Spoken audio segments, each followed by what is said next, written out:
Okay, we're gonna do something different today with our Wednesday check-in. I'm gonna have a quick screencast, and then you're gonna watch 2 demonstrations and fill out the Google form that I have for you. Okay, you can certainly look it up if you want to and find some information on it if you want. But if you watch the screencast, you should have everything you need. We're gonna just kind of review energy and transfer of energy because we're gonna start talking about chemical reactions next semester. But energy can be really classified into 2 main types. You got kinetic energy, and this is energy due to motion. Different types of chemical energy can be thermal, heat energy, sound, okay, sound waves, and electromagnetic radiation. Okay, the other type is potential, and this is stored energy due to position, shape. Like shape, we're talking about like a rubber band being stretched, or condition of an object. Okay, types of potential energy can be chemical, okay, which we'll talk a lot about in this class. Gravitational potential energy, that's based off of position, how far up, what the height is of that object. Elastic, that would be like a rubber band being stretched. So you got different types of potential, and as well nuclear, which is what we're talking about this week. So conservation of energy, you guys all know it. It's just energy can't be created nor destroyed, but it's converted from one form to another. We take our 2 main types, potential and kinetic. We have a ball that sits up on the top, certain height from the ground. It has potential energy in it. Not really much kinetic right now, but then once it starts to roll down, that potential energy changes into kinetic, okay, eventually until it gets to the bottom, and it is kinetic energy. Most all of it is kinetic energy until it stops, okay?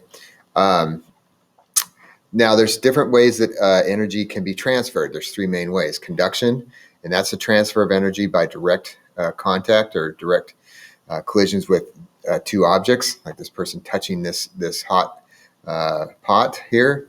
The object with more kinetic energy is going to transfer the energy to the one that has less. So, in other words, the hot one transfers the heat to the cooler one.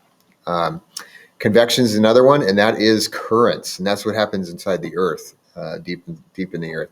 As liquid or gas is heated, the molecules, of course, spread out, and they become less dense, go to the top, they cool, and then come back down. If you've ever watched water boil, you can see it starts to circulate like this. Water molecules get hot, go to the surface, they cool, come back down below, and they just kind of do this circulation.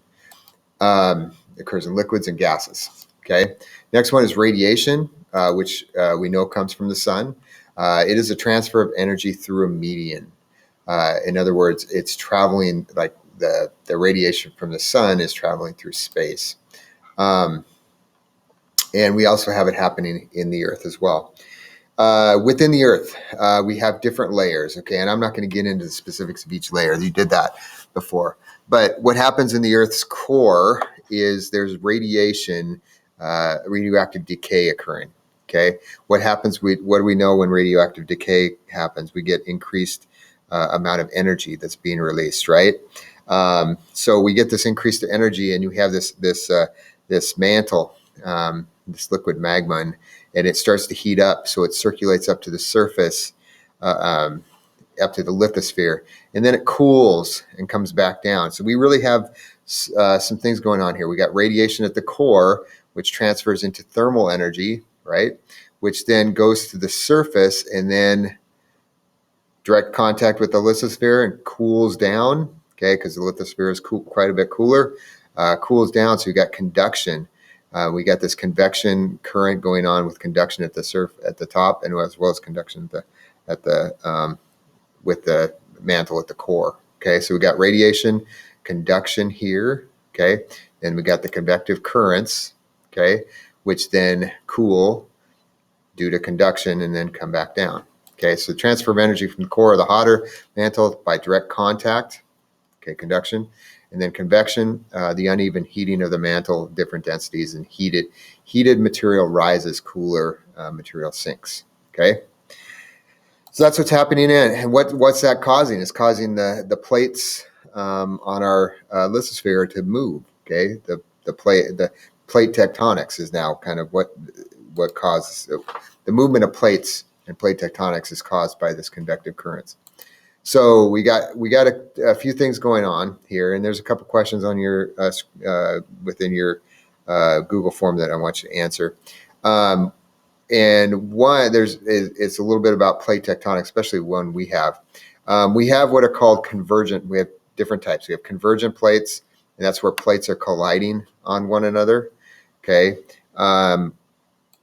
We have divergent plates, which they are spreading out. Okay. And then we have transform plates, which are sliding past each other.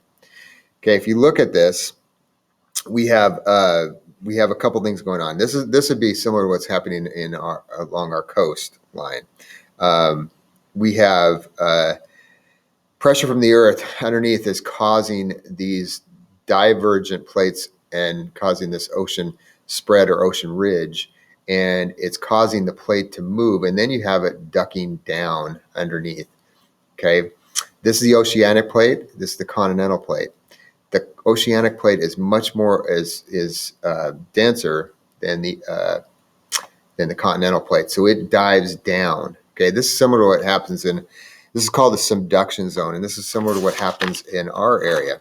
Okay, but you can see when it dives down, it now forces some of this mantle and this magma up to the surface and causes the formation of ocean or mountains along the coast, which is our Cascades. Okay. So we have convergent plates. I'm going to kind of go a little more deeper. You have convergent plates, which with us, we have the subduction zone. We have the San Juan, the Juan de Fuca subduction zone is what I'm trying to say. I kind of lost my mind there for a second. With subduction zone is when plates collide of different densities. The lower density plate is going to ride on the top, which would be the continental, and the more dense oceanic plate is going to dive underneath. Okay. Next thing is you have divergent plates, and these are rift, mid-Atlantic rifts. These happen in the deep in the ocean. Okay, but you have these rift formations that occur. Okay, you can see there's this fissure that happens. So this is magma that's being pushed out, and it's pushing the plates in opposite direction. Okay, and then you have the transform plates. This is San Andreas Fault. San Andreas Fault would be one in which they're sliding past each other, and they kind of get stuck in places, and then sooner or later enough energy is created that they slide. Okay. And this movement causes earthquakes, just like the subduction zone earthquakes we have in this area occasionally can have. These sorts of plates in California along the California coast. This is the most prevalent. Okay, so what you're going to do today is you're going to fill out watch the demonstrations and fill out the Google form. And that is it for today, okay?